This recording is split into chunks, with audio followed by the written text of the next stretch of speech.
How are you? We are Venom. Venom: The Last Dance is the last entry in the trilogy that gave us some really good adventures, featuring the amazing duo of Eddie and Venom. The finale also gave us a glance at Null, and even though that should have excited us, it's become clear that it will probably be the last time we see Null. Madam Web was the perfect lesson. Tom Hardy gave us an amazing rendition of the character, and we want more since there's so much of the comic book lore yet to be unlocked. Let's take a glance at all the abilities and powers of our favorite symbiote from the comic books that we might have entirely forgotten about. Before we get into our explanation, we have a very small request. If you like our content, please support us by subscribing to our channel. This is a small click for you, but for us it means a lot. Let's begin.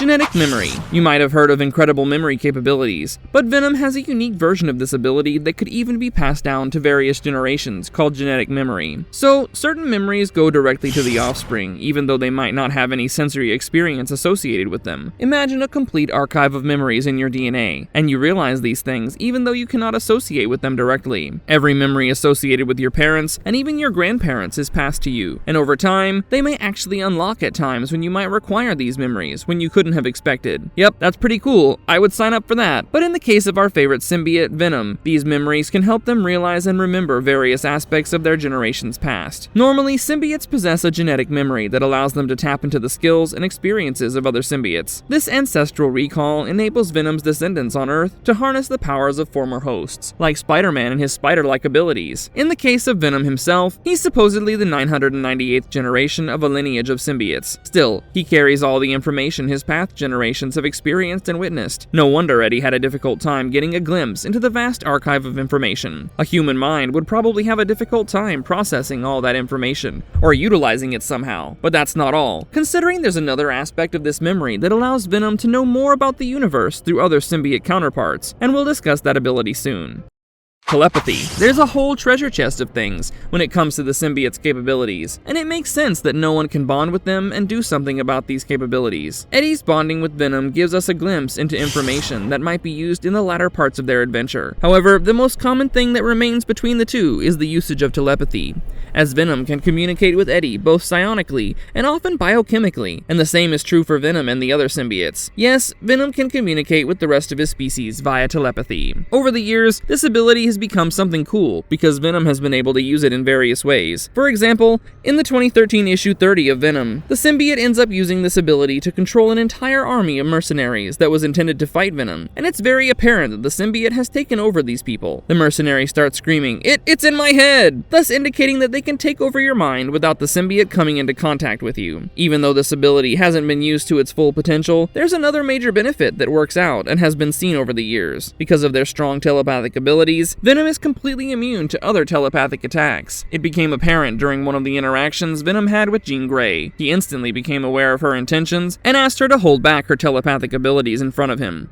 Enhanced healing. The healing factor has become a very common trope regarding the supes we've seen in the Marvel or even the DC world. Wolverine is a very common name that pops up when we're talking about the healing factor in action. And in the case of Deadpool, we've often seen that his entire body was restored, usually by a single spec. Now, Venom showed us how it could help its host and healed Eddie instantly when he got into an accident, and was almost dead as a result. The fast rate at which his regenerative healing works is nearly extraordinary, and he looks like a complete freak show, bringing the dead back to life. If you think Deadpool's healing factor was amazing based on all the graphic visuals it generates, from being ripped off by Juggernaut to being twisted into bits only to grow back, wait until you hear about this instance from the pages of the comic books, where Venom managed to keep Eddie alive through centuries in Venom: The End, issue 1. Yes, Venom kept Eddie alive through old age, and each of his organs failed with time, by just working on the brain as he managed to replace each neuron with time. It was a dangerous idea, as Eddie's memories got replaced each time a venomized rendition replaced a neuron, so the entire process was at a terrible cost. Talk about bonding. Finally, another major example of Venom's incredible healing capabilities is when he managed to bring Dylan Brock back to life after his heart was ripped out. In 2021's Venom issue number 32, Venom used his capabilities to the peak by repairing Dylan's injuries at a micro scale, and in the end, managed to bring him back to life after the horrible state Carnage had left him in. So the next time you think about healing capabilities, mention this argument.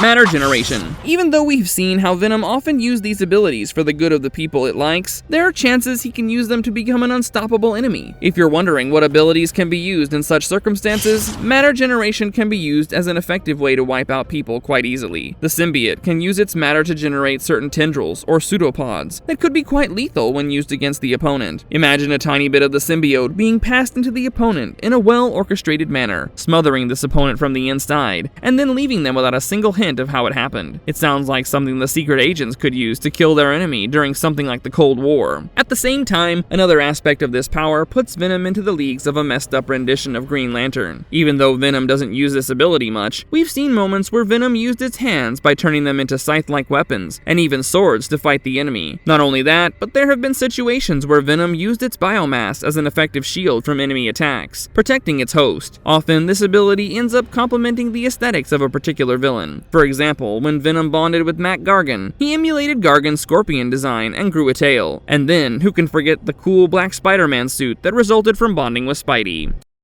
Camouflage. Now here's something that's not often talked about, but fans of the Marvel comic books can clearly remember it popping up here and there. Like most other symbiotes, Venom can camouflage itself, and it goes to such levels that he would often appear invisible. Appearing to be invisible sounds weird, but he can haunt you in multiple ways. So basically, he can mimic the appearance of anything around him and turn it into an ability to completely hide. It's a very peak survival of the fittest thing to have, but Eddie hardly used this ability, considering Venom only got to morph into his traditional t-shirt and jeans combo. Still, there are ways of exploring this ability that might make some of the biggest spies envy him. From sneaking into places of high security, to simply becoming the floor and creeping behind the enemy until it could envelop the individual entirely. Fans did talk about this a lot when this ability was never mentioned in Insomniac's Spider-Man 2 game, even though Miles Teller could use this ability. Maybe they should do their research and finally bring some attention to this ability and creep out other characters. Over the years, various abilities like this have gotten lost amongst the writers who have worked on the character. If they'd given more instances and built on the moments where he turned into literally water and wood, then it would have become a more common power. Immunity to Spider-Man's Spider Sense. Now imagine Venom creeps up behind Peter using the invisibility factor. Fans of Spider-Man might guess he would use the Peter tingle to detect such a presence, but Venom is immune to that too. This level of immunity makes Venom a big deal regarding anti-heroes because you never know how to prepare yourself. But there's a clear reason for this ability to exist too, because Venom has bonded with Peter. Thus, Venom must have used any ability he had for this benefit whenever he had the opportunity to do so. So every time you rely on Spider Sense to fight against Venom in the Insomniac games, it could become a completely different playing field if you can't detect the attacks. Honestly, it almost feels like Venom has developed an entire Batman-like list of things that can prove him to be a difficult opponent, since it's aware of everyone's strengths and weaknesses. Venom is also immune to Ghost Rider's penance stares. Did you know Venom has its version of a Spidey sense? Not exactly that, but some version of that allows the symbiote to detect some major damage coming along its path. Even though it might not be as cool as Spidey's powers, Venom can detect the threat much faster, ensuring more time to respond to the circumstances. Adapting to extreme environments. Now this one might be considered an extension of the previous few abilities we've discussed so far. Basically, Venom can help its host adapt to different environments to ensure the best possible situation for the host. During various battles, we've seen and read Venom developing weapons and shields that ensure the host, Eddie, or anyone else is not injured. In fact, only true fans would know this, but Venom can actually breathe underwater. And even though it might be unnatural, it's derived from the idea of keeping the host alive. A bigger example of this comes from the 4th issue of the Venom Space Knight arc, where Flash Thompson serves as the agent of the cosmos, with Venom as his symbiotic companion. We find that Venom got some major updates after he was purified at his home planet of Clintar, including the ability to grow without a host. But the major moment came when their spacecraft was hit by enemy fire, and when they crashed, Flash survived because Venom fused with him and developed a suit that allowed Flash to breathe. Yes, Venom can be the ultimate subscription to unlocking a whole new world of superpowered abilities.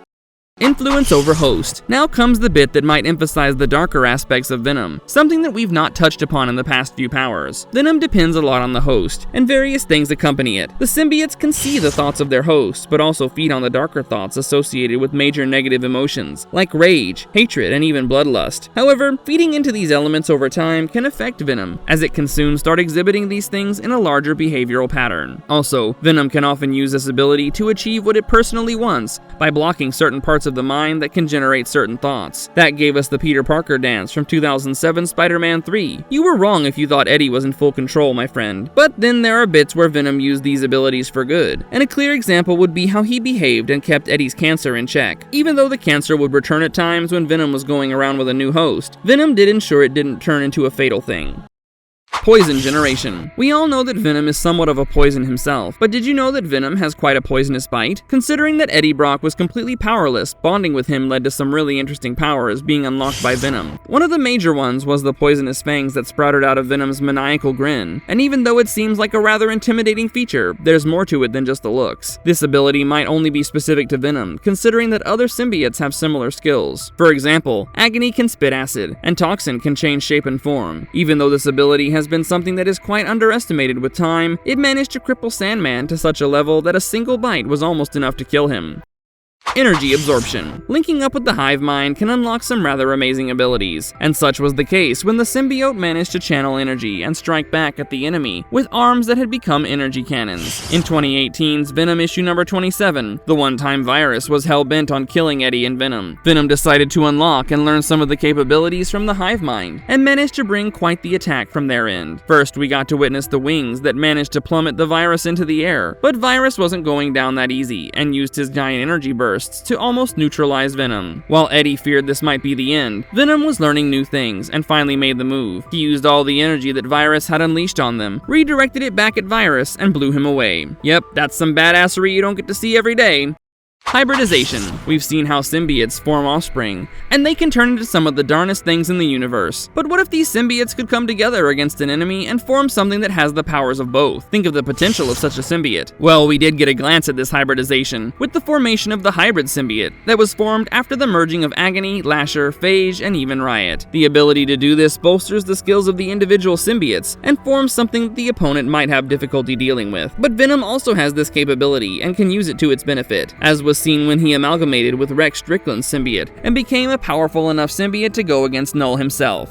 Memory and power transfer. This ability could be something that might be why Spider-Man won't have an easy deal when fighting against the symbiotes. Venom can retain some of the capabilities of its host even after it's not bonded with them. We have a clear idea of this from when Venom could keep up with some of the abilities of Spider-Man, even though he had not bonded with him for quite a while. Venom even used some of the abilities of Spider-Man going ahead, and we would witness Eddie Brock's bond with him as some of that Spider-Man stuff remained. Also, it allows Venom to get memories of other hosts just by coming into contact with them, and he uses this knowledge to his benefit. We did get to witness some version of this with Toxin in the latest film, Venom: The Last Dance, as he retained a lot of the memory and managed to give quite a bit of exposition before being killed off by a xenophage. All this time, we expected Venom would give this exposition about symbiotes and their backstory, but Toxin did a better job than we could have expected. Marvelous verdict. Now that we're done with what's supposed to be the trilogy of Venom films from Sony's version of Spider-Man characters, all these powers indicate the rich history and the untapped potential this character had. While we wonder if we'll ever see this symbiote go against Spidey in a one-on-one fight, there's so much more left unexplored from the pages of the comic books. The movies were a blast, and they gave us the version of Venom we wanted. Still, we can only hope that the MCU will make this delivery and give us a chance to see these amazing abilities that have been forgotten pop up randomly, even as fan service. And if you liked our content, don't forget to leave a like and subscribe to us if you haven't already. Have a good one and be safe. Thanks, everyone. The hell are you? We are Venom.